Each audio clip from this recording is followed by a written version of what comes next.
The Flames. History's greatest secret and key to a future where ships travel lifetimes to bring flames to new worlds. Those who dare to walk the fire can cross between the stars with a step if you can find a ferryman and pay your way across. For most who brave the flame alone are lost forever. May the ferryman take you. Crucible and Flame. 5. The ferryman staggered out onto the church steps, groaning, hands shading his eyes. "We're on a spaceship. Why do you people set the lights so bright?" Tender Cable's shoulders moved in polite, silent laughter. He was already sitting on the steps, the wooden serving tray beside him, its steaming teapot and 2 empty cups familiar to the ferryman after 8 days of witnessing the exact same sight. For the first 3 days of the negotiations, he'd been curt with the tender, embarrassed at his emotional breakdown on the first night, annoyed as hell to be stuck in this backwater, ego thoroughly bruised, tired as hell, hurting, though he'd never say that out loud. Hell no, he was a ferryman. The tender bore the ferryman's poor manners and pathetically obvious attempts at establishing superiority by poking verbal sticks into his ego as fast as he opened his mouth to let off the hot air that inflated it, always with a smile to take away the sting, always placing a second cup of tea on the steps beside him each day and awaiting his guest before drinking from his own. For a few days after that, Cable continued to ignore his poor behavior, and the ferryman gulped down his tea, muttering out thanks in place of his earlier rudeness, then hurried out into the commons. People stared and smiled, and whispered, and beckoned, but after that first night they all kept their distance, no longer clawing at him and begging for his help, and they grew less frenzied by his presence every day after. He supposed he had the tender to thank for that, too. He recognized some of the more tortured, pleading faces, but he promised nothing, said nothing, only wandered through the commons watching the people of Ship 227 tend to gardens, raise livestock, play their games, share their cups, their plates, and their thoughts. First he was shocked at the change, this breathing room. Then he just let himself enjoy it. And after a few days, he began returning the smiles and waves, sampling the food that everyone offered him freely as he passed. A few days in, he'd even accepted the sing-song offer of a dozen children, entreating him onto the 5-ball field. He'd returned to the church hours later, stiff and sore and smiling. When was the last time he'd done anything like that? He'd returned from that game to find Tender Cable still sitting on the front stairs, just then opening his eyes. "More tea, ferryman?" he'd asked, as if the hours between pouring the first cup and offering the second hadn't occurred. The ferryman had carefully set himself down, found himself nodding gratefully. More and more every day, the strong green tea was hitting the spot, cold or warm. And a couple of days ago, he'd stayed beside the tender when he'd set down his cup, the first pour drained, watched the man sigh contentedly and close his eyes. The ferryman had sat and waited to see how long the tender would keep it up this time. It was hours again that Tender Cable sat there, perfectly still, eyes closed and breathing deep and regular. The ferryman grew tired, then bored, then sore from sitting, but he kept his numb rear end on those stairs, waving and smiling at the passing friendly faces, who always kept their silence in the morning, when Cable's eyes were closed. Until hours later, the ridiculously happy old man would open his eyes, sigh contentedly again, and turn to offer the ferryman more tea. This was the 3rd day he'd sat through the whole thing, even getting up early to match the tender as if it was some kind of race. The truth was he was curious about a lot of things, about the patience it took to sit so still for so long.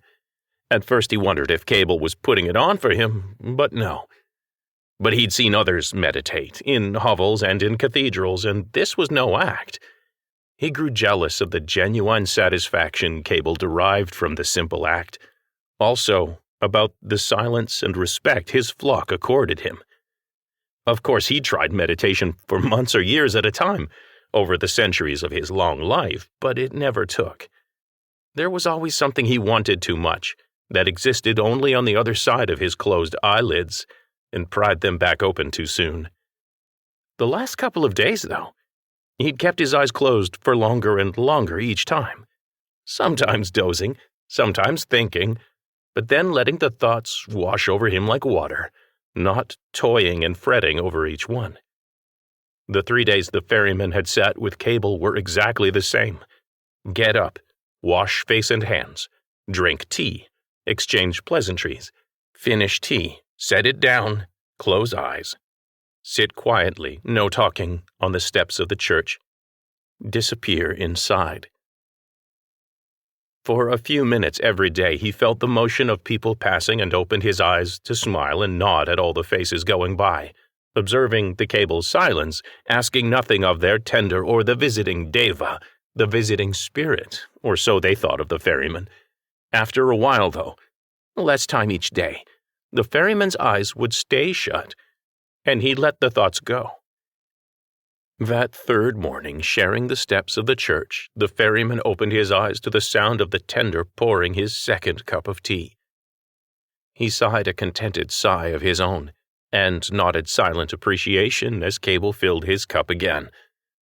After the second cup of tea, the Zen master act faded fast, as Cable would put down the cup and race for the bathroom, always bleating something about his bladder not getting any younger. After both men had made themselves lighter, the ferryman found the tender behind the door to the altar in his simple home, pulling heavy canvas gloves and a wide-brimmed hat covered in netting out of a trunk. Not long after, he'd found himself wearing a matching hat, pumping a smoking can into a squat wooden box in a field behind the church, while hundreds of droning insects flew placidly through the smoke.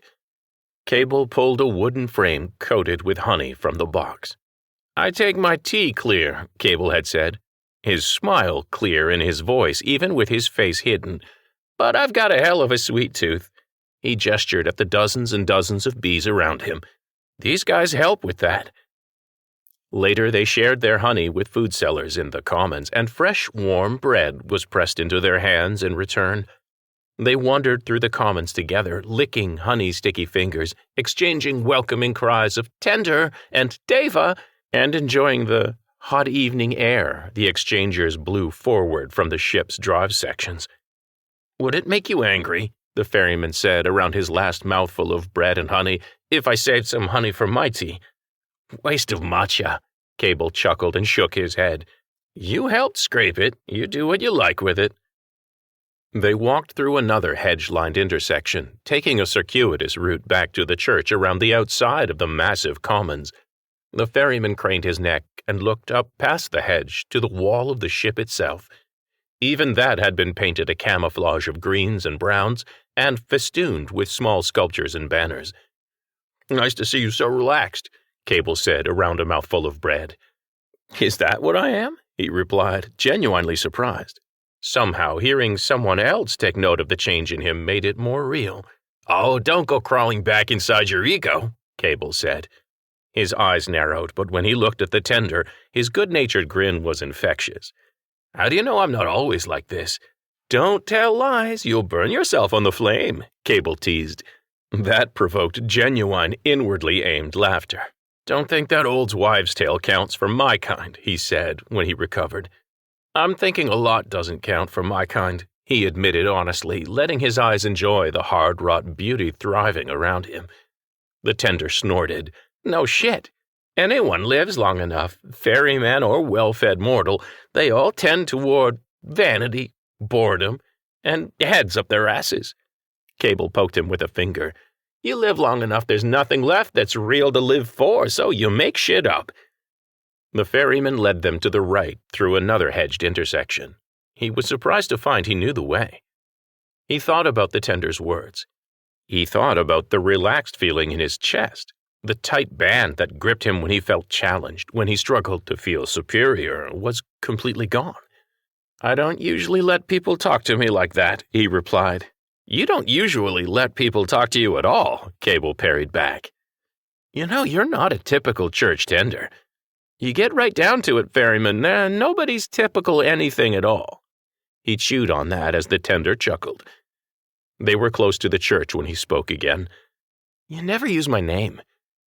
Another round of hellos with his flock interrupted his response, but Cable turned back after ruffling the hair of a young boy who raced away from the assault, giggling. You've notched high 3 digits for birthdays? You're not the person listed in the church database. He motioned at the ferryman's facial tattoo, any more than you're the person who went by that number in someone else's. Amazingly, there was no boom of shame, no tightness in his chest at the mention of his beginnings. He took a deep breath and blew it out. Fine, but if you call me Deva, I'm pouring the next pot you pour back over your head. Laughing together, they climbed up the steps to the church and through the open doors.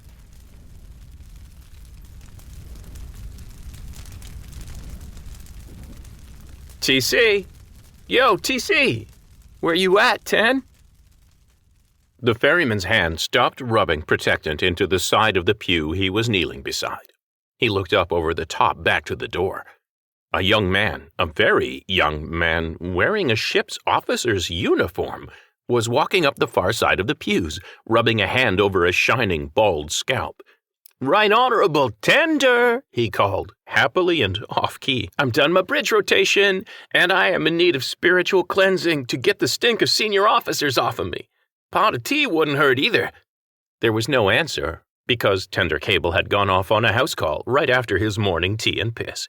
Well, right after sticking the cloth and tin of protectant into the ferryman's hands and pointing him out the most needful pews. Lieutenant Phil Cho reporting for tea. And maybe some dish? I hear you got a nasty house guest with you. The ferryman stood up. The tender is out, Lieutenant Cho, but the nasty house guest could use a cup too. In the dim light provided by the 4-corner braziers, the young Asian man's face reddened. Oh, shit. Sure. Thank you, good Sir Ferryman. The ferryman hid his grin as he returned the cloth and tin to the table by the door. You can knock off the good sir. Soon after, tea brewed, he served it on the steps of the church, as Tender Cable had always done. Lieutenant Cho seemed to expect tea on the steps as well, although there was a moment of confusion about who sat where, when the ferryman found himself sitting on the tender's side of the steps.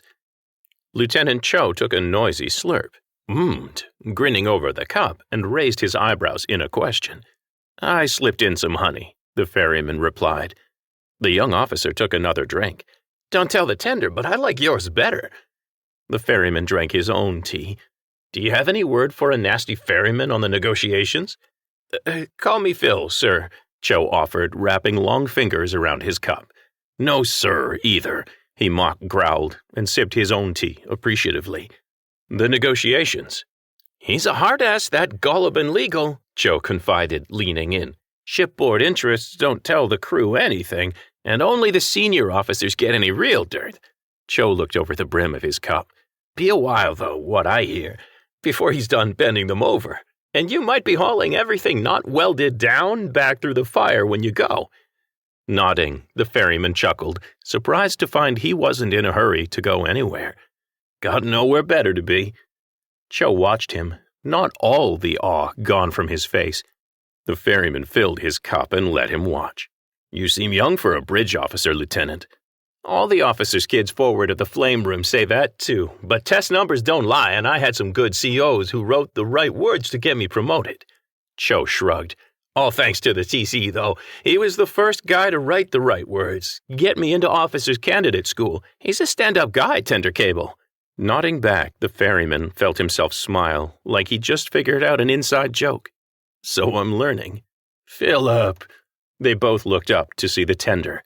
Lieutenant Cho stood and gripped the wiry old man in a bear hug, lifting him off the ground. Cable groaned and wheezed, but otherwise bore the affection. Both clapped the others back. The ferryman stood, too. I'll let you catch up. Tender Cable waved him back down. Sit, finish your tea. He did, and enjoyed listening in on the reunion. Cable tapped the rank insignia on Cho's shoulder. Congratulations, Philip. The bridge is lucky to have you. Cho beamed under the praise. I'm going to make you proud, TC, and I'm going to sneak in some extra refurbs for the Commons and Single Workers Annex while I'm at it. The tender frowned. But before he could speak, Cho was reassuring him. I won't make no waves. I'll get it done quiet, and I'll make sure my stats stay high enough nobody can bust me down. I'm going to make things better for the whole ship, Tender. The ferryman smiled. Cho was a baby in a uniform, albeit obviously a capable and smart one, and he was full of fire to help his people. That's good, Philip. The Tender clapped his hands together.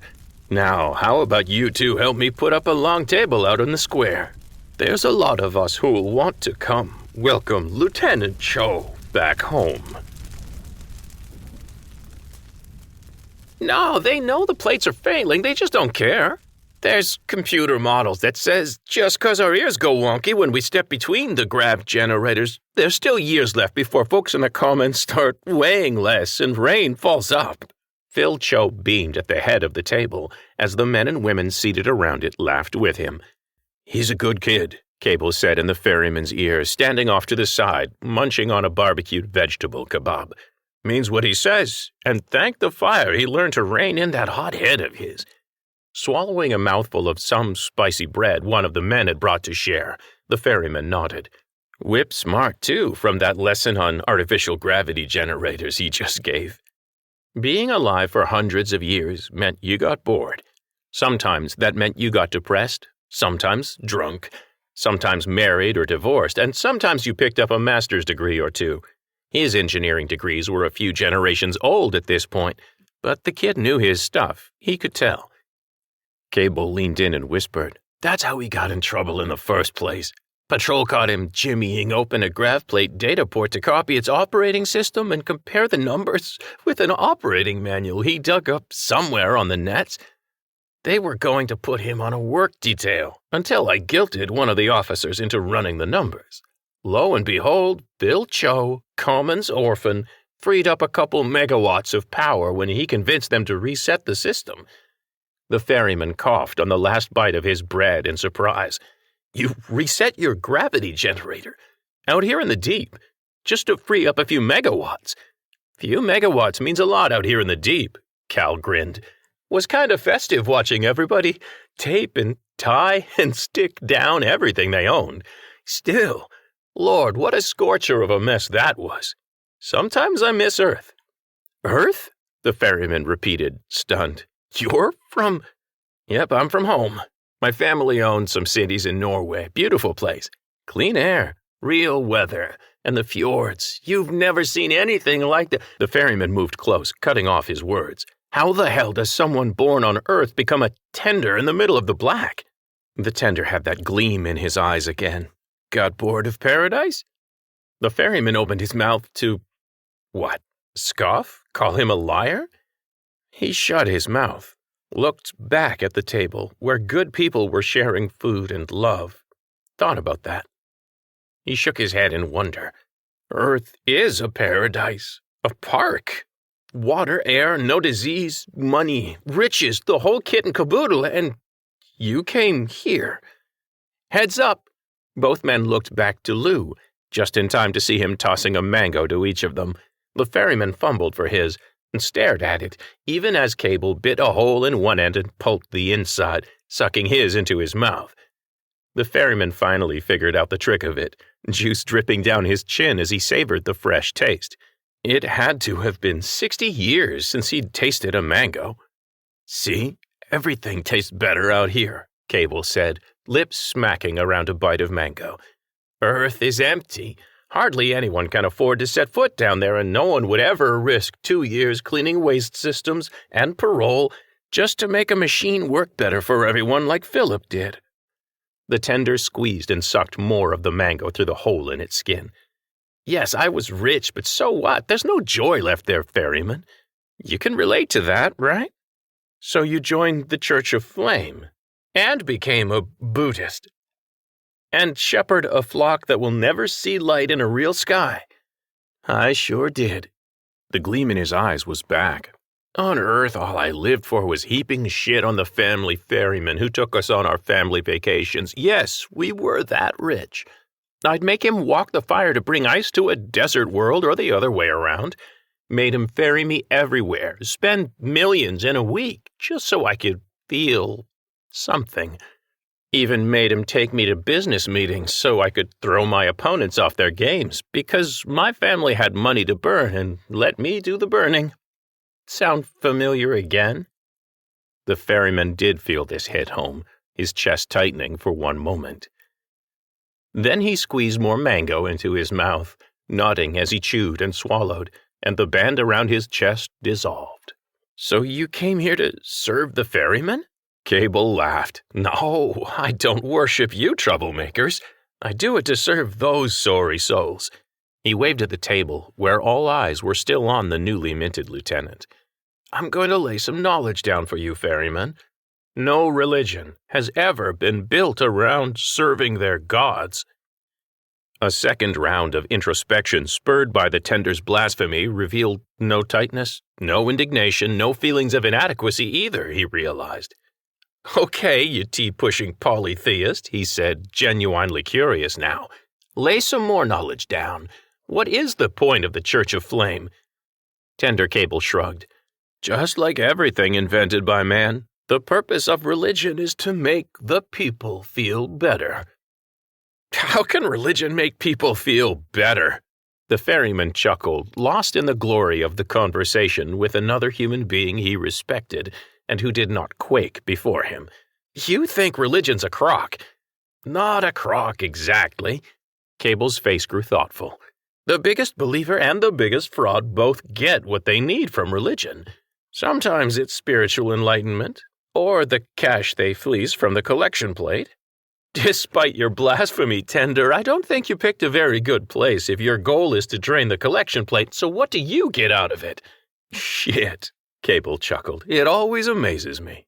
What does? The ferryman asked. How many of those we trust to find our way for us are completely lost themselves? The ground beneath the ferryman trembled. He saw the tender's eyes widen. The ship shuddered again. The sky flickered to black. Glow paint illuminated the pathways and floods mounted atop the hedges winked on. Lieutenant Cho was on his feet, the happy, sarcastic child, gone. His face was serious now in the dim lighting, his laughing tone replaced by one of command. Bordello, Hernandez, Hamilton, man your stations. Everyone else, get your families to the shelters. He raced away, along with the 4 men he commanded. Half the table looked around, stunned, while the other half ran off in all directions. Frightened cries and shouts filled the air. Tender Cable slammed his fist on the table where Phil Cho had stood laughing just moments before. See to your families, go! The harsh tone shocked the ferryman and obviously the others.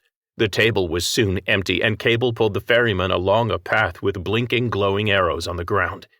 His stomach flipped as the invisible hand pressing down on him eased up its constant pressure.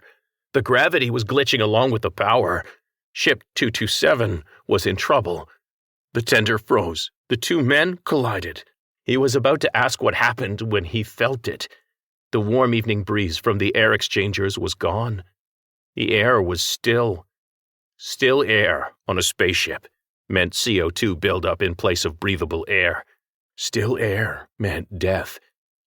Then a new sound filled the air. It went on and on like thunder rolling through the eerily still air. The roar of distant explosions. Terrifying echoes of superstructures collapsing vibrated up the ferryman's legs, vibrating every bone in his body. Ship 227 wasn't in trouble. Ship 227 was dying. Walk the Fire by John Miro. Learn more at servingworlds.com. Theme music, Full On by Kevin MacLeod of Incompetech.com. Many of the stories you listen to here on Serving Worlds were made possible by the support of patrons at patreon.com/servingworlds. If you got $1 of entertainment from this story, please consider backing me for $1 at patreon.com/servingworlds. Thank you for listening.